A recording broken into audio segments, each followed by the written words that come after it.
Good afternoon, I'm Sean Yao, and this is One News Now. Finance Secretary Ben Diokno formally introduces the proposed Maharlika Investment Fund, or the MIF, at the World Economic Forum. Diokno explained that the fund will be an important tool in generating consistent and stable investment returns for the Philippines. He assured global CEOs that the Wealth Fund will adhere to accountability, sound financial management, and good governance. Aside from the MIF, Diokno also detailed the current state of the Philippine economy to businessmen attending the WEF. Still in Davos, the Philippine delegation has secured investment commitments from at least 9 companies.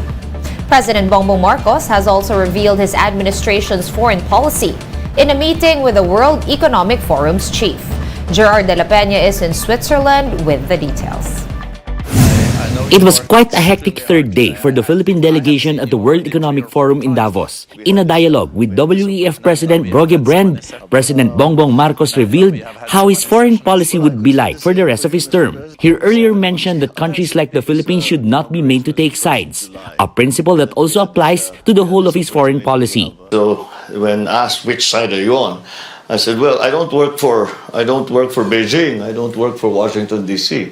I work for the Philippines. So I'm on the side of the Philippines. And that really translates into a very simple statement of foreign policy, which is I promote the national interest. Meanwhile, cabinet members sat down with various business leaders for potential investments. The economic team reported that they were able to get commitments from at least 9 companies. These include U.S. banking giant Morgan Stanley, which plans to set up an office in the Philippines. Ang purpose talaga nito is to sell the country. Nasaan tayo, ganun. Kasi kaya very timely itong pag-participate natin sa Davos conference na ito. We have a very nice story to tell, yung anong sitwasyon natin after the pandemic. While more engagements are expected, the talks are merely exploratory. Members of the Philippine delegation were able to speak to a lot of government and business leaders at the World Economic Forum here in Davos, Switzerland. But they admit that it would take time before ordinary Filipinos can feel the effects and the benefits of these talks. Cabinet members said potential investors are considering certain factors. These include trainability of workforce and sustainability. The main important feature of the Philippines that's attracting investment is the fact that we have a young, vibrant, and trainable workforce with median age of 23 plus. I'm happy about that confirmation. Gusto nilang makita yung sustainability, predictability, transparency, yung long-term natin, long-term game plan. Kasi kapag mag-invest sila ng highway, 50 years yun, they wanted to ensure that our economy can stand a long-term growth for 50 years or more. On Friday, Marcos Jr. will face the Filipino community in Zurich before flying back to Manila. Reporting from Davos, Switzerland, for News 5, Gerard de la Peña, We Are One News. Meantime, President Bongbong Marcos has nominated Zenaida Angping as the country's ambassador to France. Angping was a former presidential management staff chief who asked for personal time off back in December. She was appointed as ambassador on January 13. If she is confirmed by the Commission on Appointments, Angping will have concurrent jurisdiction over Monaco. We will be back with more stories after this quick break. Keep it here on One News.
You're still watching One News Now. I'm Sean Yao. It's not just pork, onions, and corn that the country is heavily importing.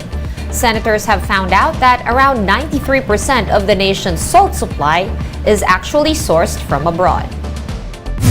Concerned agencies are blaming the salt production slowdown on the so-called ASIN law, which requires local farmers to only produce iodized salt. This measure was passed back in 1995 during the term of late former President Fidel V. Ramos in order to address problems with iodine deficiency. But lawmakers say that this is killing the salt production industry. Bakit nyo ni-require na lahat ng salt i-iodize? Sino naglabi sa inyo? The original... Ako, may feeling ako may naglabi sa inyo, yung importer ng iodized salt. Tingin ko, kasi kung ako yan, hindi ko i-require lahat. Senators also discovered that some imported salt are only iodized upon arriving in the Philippines. The Senate Committee on Agriculture is now pushing to amend the ASIN law. You demanded that the local salt be iodized. Tapos ngayon, mag-i-import kayo ng salt na hindi iodized. Ano ba yan? Ano bang malaking kalokohan yan? Di sana pinayagan nyo na lang yung local producer na hindi iodized at ni-require nyo na lang na may manufacturer na mag-iodize. Kung ganun din lang ang gagawin nyo na mag-i-import kayo ng hindi iodized tapos i-require nyo yung iodized. Ano ba yan? Let's now take a quick look at today's other top stories. At least 8 villages around Lake Cebu in South Cotabato are affected by a massive fish kill. More than 140,000 kilos of fish, valued at 10 million pesos, went to waste. The Municipal Agriculture Office is looking at overpopulation and crowding of fish cages as possible causes of the fish kill. The Office of Civil Defense reports 13 dead from the combined effects of the low-pressure area, the shear line, and the northeast monsoon since January 2. 7 individuals are still missing, while over 1.6 million people have been affected.